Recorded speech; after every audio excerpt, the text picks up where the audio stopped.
Hello बच्चों, let's see the following question. State and prove Gauss's law. हमें Gauss's law बताना है क्या होता है, उसे प्रूव करना है।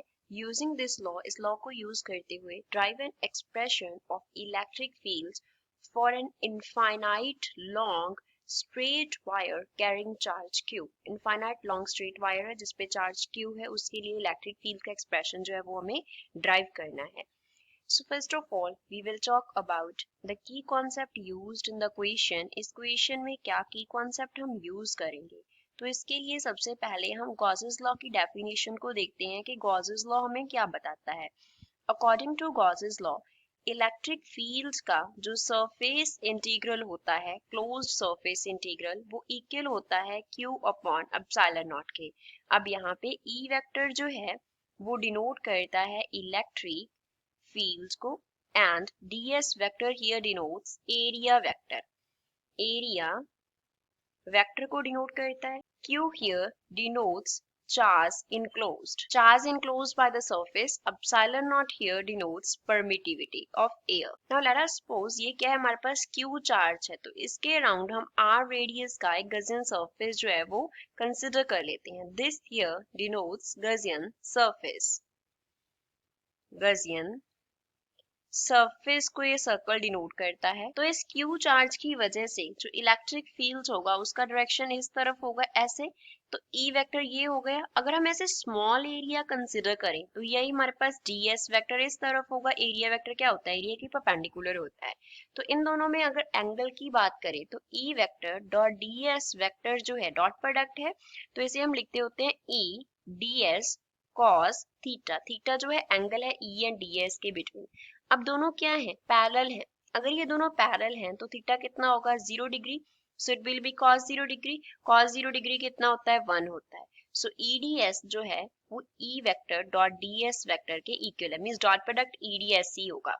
यहाँ पे हमने यूज किया है that cos 0 degree is equals to 1। cos 0 डिग्री 1 होता है। इंटीग्रल अगर हम लें, इंटीग्रेशन किसका है, E vector dot DS vector का। ये हमारे पास क्या बताता है, इलेक्ट्रिक फ्लक्स बताता है, flux linked with the surface phi. तो ये इक्वल हो गया किसके, it is equals to E जो है ई वेक्टर डॉट डीएस का जो डॉट प्रोडक्ट है वो ईडीएस के इक्वल है, तो ये बन गया। दैट मींस जो फ्लक्स फाई होगा वो क्या होगा, दैट इज इक्वल्स टू ई हमने बाहर निकाल लिया, इंटीग्रेशन ऑफ डीएस। अब जो हमारे पास ये हमने गजियन सरफेस लिया उसका अगर हम इंटीग्रेशन करेंगे तो सरफेस एरिया के लिए इंटीग्रेशन हमें क्या देगा, 4 पाई आर स्क्वायर देगा। अब क्यू चार्ज की वजह से अगर हमें इलेक्ट्रिक फील्ड ई का वैल्यू लिखना हो तो वो क्या होगा, 1/4 pi epsilon naught into Q upon R का क्या हो जाएगा, स्क्वायर हो जाएगा। That denotes distance here, distance का स्क्वायर होता है। तो जो फ्लक्स है फाई वो इक्वल हो गया ई। ई की जगह पे तो हम वैल्यू सब्स्टिट्यूट कर देते हैं। So it will be Q upon 4 pi epsilon naught into R square. ऊपर हमारे पास क्या था, 4 पाई आर स्क्वायर था। तो यहाँ से जो फ्लक्स फाई है वो इक्वल हो गया Q अपॉन एप्सिलॉन नॉट के।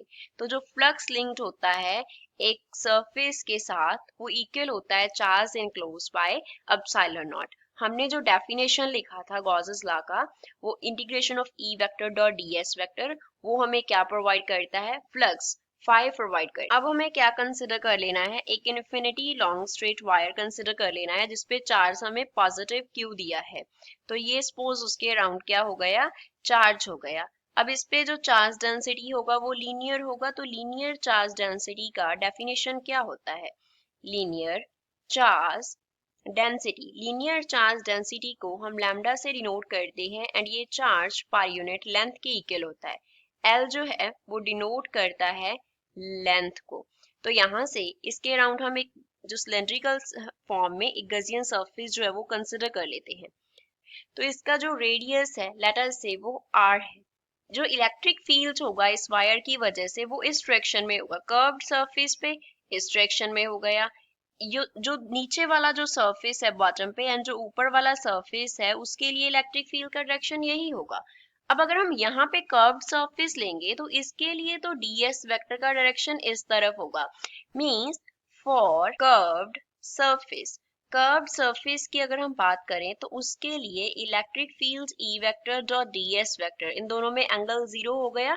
जैसे हमने प्रीवियसली ड्राइव किया तो ये किसके इक्वल होगा, ई डी एस के इक्वल होगा।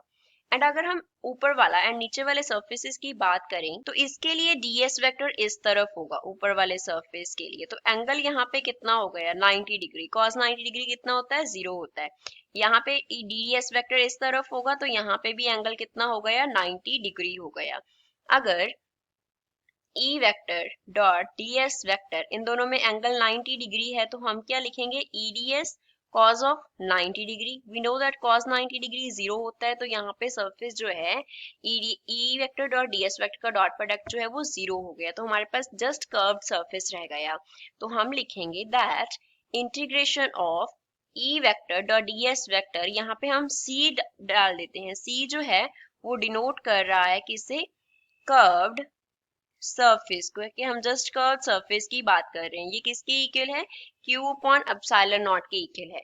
अगेन यहाँ से हम E को बाहर निकाल लेंगे। Integration of ds vector for curved surface is equals to Q upon epsilon naught. Curved surface के लिए ds का इंटीग्रेशन हमें क्या देगा, 2 पाई RL देगा। सिलेंड्रिकल फॉर्म में जो हमारे पास कर्व्ड सरफेस का सरफेस एरिया होता है वो 2 पाई RL होता है। L जो है वो लेंथ है, तो ये हो गया Q अपॉन एप्सिलॉन नॉट के इक्वल, विच मीन्स E जो है वो हमारे पास इक्वल होगा Q upon 2 pi epsilon naught into R into L के। We know that Q upon L जो है वो किसके इक्वल है, लैम्डा के इक्वल है। सो यहाँ से जो E है वो इक्वल हो जाएगा किसके, lambda upon 2 pi epsilon naught के। So this will be the expression for electric field for a infinity long straight wire. This is final answer for the given question. I hope you understood well. Thanks.